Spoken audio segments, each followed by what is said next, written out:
For a very long time, planets in space games remained an afterthought, a picture in the background that only served the purpose of adding some visual diversity to an otherwise completely black environment. This has been the case for a very long time, with a very few notable exceptions like Frontier Elite 2, but it was also from a time in which graphical expectations were far different from what they are today.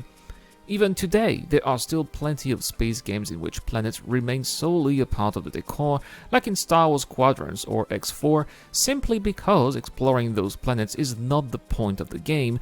These are space games that happen, by definition, in space. Still, the idea of seamlessly transitioning from space to planet surface remained a fantasy player's kit for decades and was prevented by technological hurdles that many thought were nearly impossible to overcome, mainly due to the required size of the game world that such a feature would need. There have been attempts at allowing players to transition from space to surface in games like No Man's Sky or Elite Dangerous, but the transition remains made of smoke and mirrors, the animation you are seeing when entering atmosphere or planetary orbit being nothing more than a loading screen. Frontier has tried to upgrade the looks of their planets in their latest expansion, Elite Dangerous Odyssey, but the planets, despite looking much better, are still a far cry from how they look in the official trailers, which quite frankly leaves a bitter taste in my mouth, because when I saw the footage last year, which was labeled as being in-engine, I really did believe that we would get photorealistic planets, but unfortunately the new planets that we get to visit in the alpha so far look more like the old ones with a tiny atmosphere than the exciting new ones we saw in the trailers.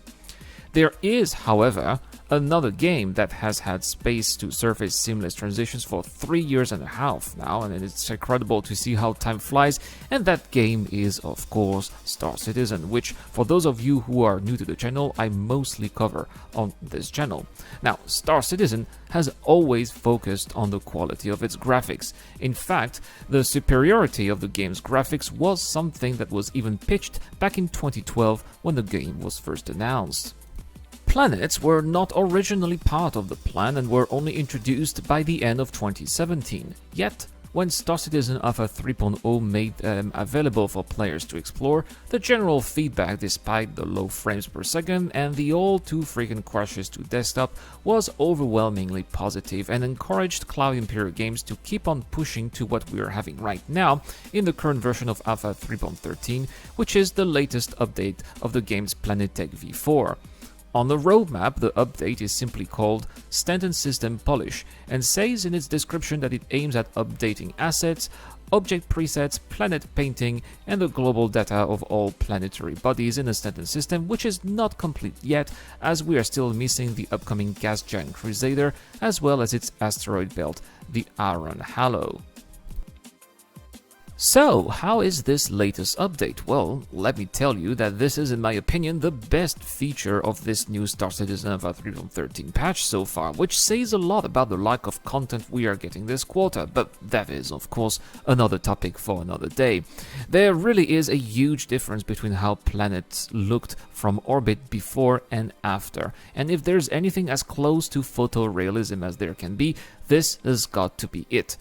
Every time I have been above a planet or a moon in this PTU so far, I have been mesmerized by how gorgeous they look from above, as well as how diverse and unique they feel.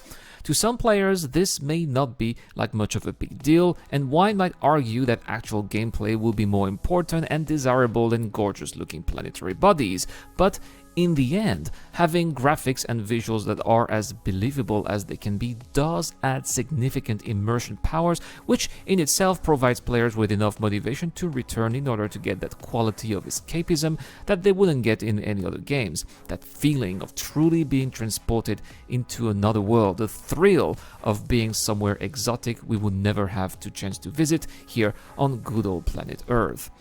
So, there you have it, guys, why I believe that Star Citizen right now might very well offer the most believable, realistic planet experience in the entire gaming industry. But let me know in the comment section down below, guys, because this is your chance to win this Tumbril Cyclone MT with lifetime insurance, so don't forget to subscribe to the channel as well. What do you think of the planetary improvements made for this patch? Did you notice them as soon as you got to see them, or perhaps this is not something that particularly caught your attention, please tell me everything. Also, I have another Terminal Cyclone MT on Discord, and this is for my Patreons and Join Better members, and big shout out to Christopher Day for becoming my latest member. With that comes the end of this video. Thank you so much for watching again. I'll be seeing you guys tomorrow for more content on the channel. This is the Eradicator. I'll see you guys later.